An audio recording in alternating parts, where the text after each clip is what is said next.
ایجنسۍ کې چې دا کومه شخړه جوړه شوې وه څو ورځې مخکې چې ډېر مړي پکې شوي دي، 1200 نه خو زیات پکې شوي دي، خو موږ ته اکچوال فګر لا اوسه معلوم نه دی. موږ د دې مقصد دپاره نن روان یو چې تپوس وکړو، پوښتنه وکړو د خپلې د پښتنو وروڼو نه، د سره خپله غمرازي م وکړو او د امن د اتحاد او د اتفاق او د ورورولۍ یو پیغام هم دې را ورکړو او دا ډاډګیرنه هم ورته ورکړو چې که په راتلونکي وخت کې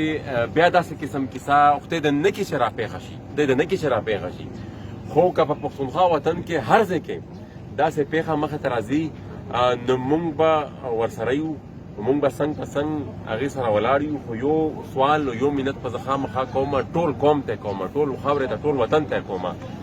چې خدای رسول ته وګورئ دا کومه کیسې چې روانې دي، دا کومه تباهي چې روانه ده، دا کومه بربادي چې روانه ده، دا قومونه ځای په ځای تقریبا دا د وزیرستان نه والا تر د باجوړه پورې ځای په ځای دا په وړو وړو خبرو باندې دا قومونه یو بل تنختی دي، یو بل تاړام دي، یو بل وجني چې هسې مو ریاست نه پرېږدي چې ریاست نه موږ لاندې کلار شو، بیا په خپلو کې موږ یو بل وژنو. نو خدای رسول ته وګورئ په دې کې ډېر غټ سازش دی،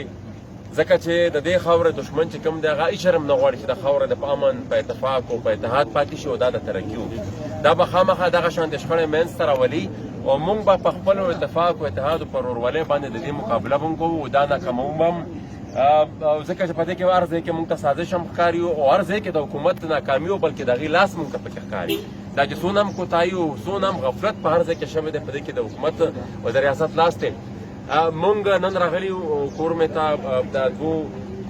قبیلو په منځ کې چې کومه جګړه وه، په دې کې چې کوم نقصان شوی و، موږ چې دواړو فریقینو ته ورشو، هغې سره خپله غمرازي وکړو، خپل تعزیت هغې سره وکړو. خو بهرحال حکومت بیا نه یم خبر چې ولې سار راسې دلته ګیټونه هم بند کړي وو او بیا ټوله انتظامیه هم دلته راله، ټول چیک پوسټونه هم بند کړي دي، نو موږ مخکې نه پرېږدي. خو بهرحال موږ بیا دا هم ورته وایو چې په دغه شانتې حرکاتو، په دغه شانتې کیسو باندې موږ د خپلو پښتنو نه دې لرې نه شي ساتلی. موږ به بیا هم راځو، بیا هم راځو، تر کومې به ورته منې کوې. نن خو زه خیر ده کېدای شي په دونه لږ تعداد کې راغلی یم چې تا خپله نفري راوسته، لارې دې بندې کړې، ټول د مخکې موږ ته مرګي راغلي چې ټول چیک پوسټونه بند کړي دي. خو هلته چې کومه مینه، کم انتظار د ملګرو طرف نه و، موږ د هغې ټولو مینې، د هغې ټولو محبت ډېره زیاته شکریا ادا کوو. کم چې هغې ملګرو انتظار وکړو، د هغې نه موږ بخښنه غواړو چې هغې ته موږ ورونه رسېدو. خو دا ډاډګیرنه ورکوو چې بیا به هم نه ځان رسو، ریاست ته به هم موږ دا وایو چې تر کومې به ته زموږ لارې نیسئ. دا